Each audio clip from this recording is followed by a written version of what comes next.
Bonjour et bienvenue sur Original Comics. Aujourd'hui, quoi de neuf chez Urban? Cette semaine, plein de choses très chouettes chez Urban et on va commencer avec Batman Beyond tome 3.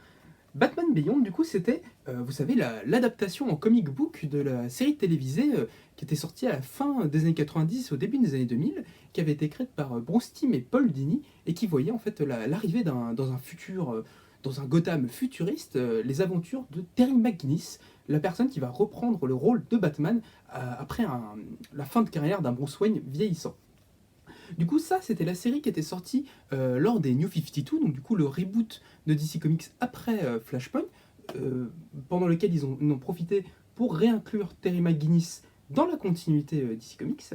Et du coup, les deux premiers tomes étaient sortis il y a quelques années chez Urban. Et du coup, ici, on va avoir la fin de la série. Donc du coup, là, pour cette fin de série, nouveau scénariste, en la personne de... J'ai un petit trou, de Kyle Higgins, que vous avez peut-être découvert récemment, car c'est lui qui avait orchestré toute la grande saga des Power Rangers chez Boom Studio, et avec un parterre de dessinateurs, dont notamment le très talentueux Phil Lester, qui fait du Justice League en ce moment, et qui est notamment connu pour avoir fait du Green Arrow à la fin des années 90.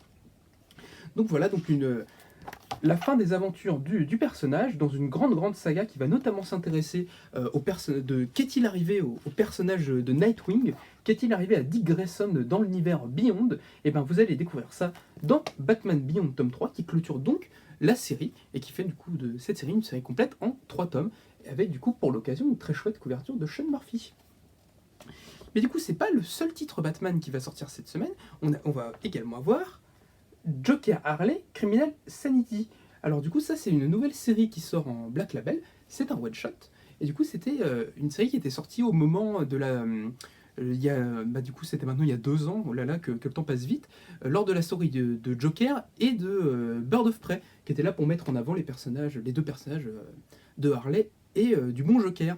Et là, du coup, qui va être un titre un petit peu différent de ce que peut croiser habituellement, parce que du coup, là, on va totalement changer le rôle de Harley Quinn, qui va ici se retrouver en tant que détective privé, enfin détective en agent de police, dans un univers très urbain de Batman, et où elle va, avec le commissaire Gordon, enquêter sur ce bon Joker.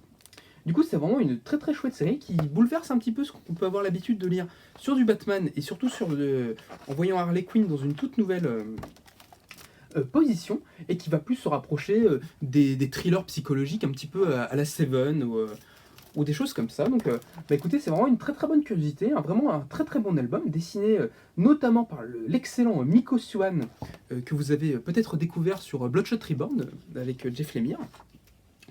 Enfin voilà, du coup, si vous avez envie de vous lire, vous avez découvert Ed Brubaker sur le Polar Noir il n'y a pas longtemps, vous pouvez vous lire Joker Harley Criminal Sanity pour vous lire un bon thriller psychologique. Vous ne serez pas déçus, franchement, c'est très bien. Du coup, pour terminer sur le Batman de cette semaine, on va avoir la sortie de l'édition du coup collector slash metal de Batman Death Metal. Donc du coup ici là c'est le numéro 6, du coup l'avant-dernier numéro qui sort du coup avec c'est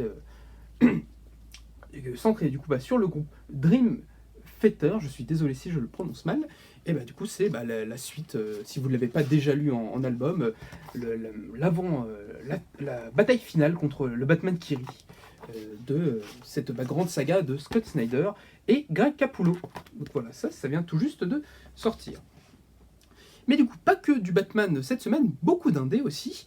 Et on va avoir du coup double dose de Jason Howard, avec du coup la sortie du tome 3 de Trees, du coup le dernier tome de Trees, qui était cette série sortie maintenant il y a quelques années, et qui va s'intéresser à une invasion extraterrestre sur Terre, où les extraterrestres sont des espèces de grands bois qui sont dans la Terre, et on ne sait pas trop ce qu'ils veulent faire, mais ils sont pas là pour être sympas.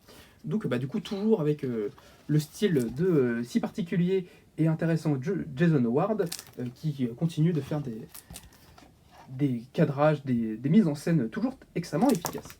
Mais du coup, deuxième chose qui sort cette semaine, c'est Cemetery Beach, qui est ici du coup plus un comics d'action, un petit peu thriller lui aussi, et qui est un one-shot très chouette à découvrir si vous aimez bien le personnage.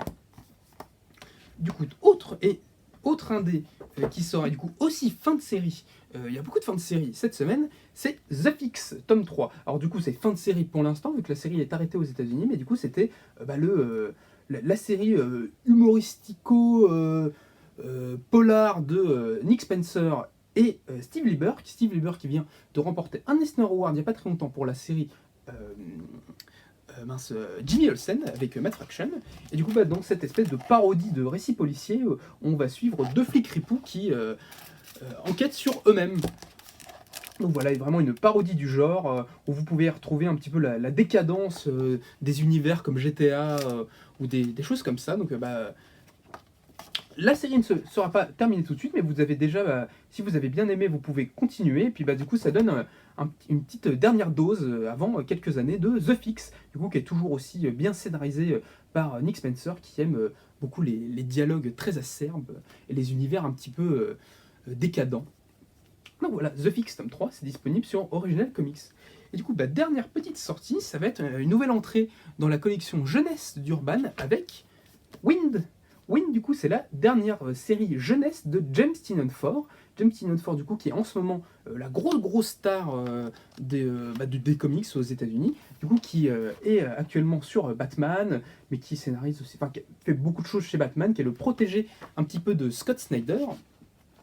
Et qui va lui-même du coup remporter l'Eisner Award du meilleur scénariste cette année, notamment pour cette série The Wind. Alors du coup, cette série The Wind, de quoi est-ce que ça parle ? Ça parle tout simplement de ce petit garçon, Wind, qui habite dans un univers un petit peu d'heroic fantasy, où il vit un petit peu sa vie avec les gens de son village, avec sa mère, avec ses copains, sauf que lui, il a une petite particularité, c'est qu'il a des pouvoirs magiques.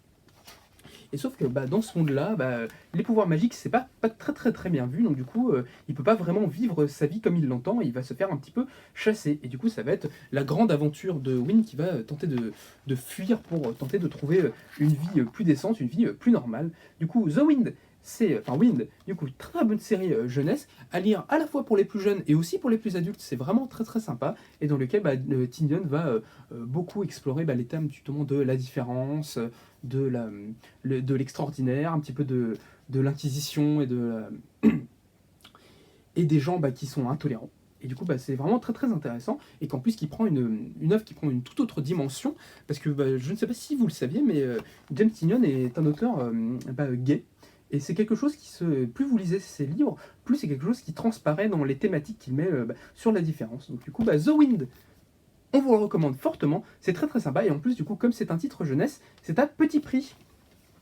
Donc voilà, beaucoup de choses très chouettes à découvrir cette semaine sur Original Comics. Vous pouvez venir les trouver en nous rejoignant au 49 rue La Cépède à Paris, ou bien en regardant dans le descriptif de la vidéo. En vous remerciant.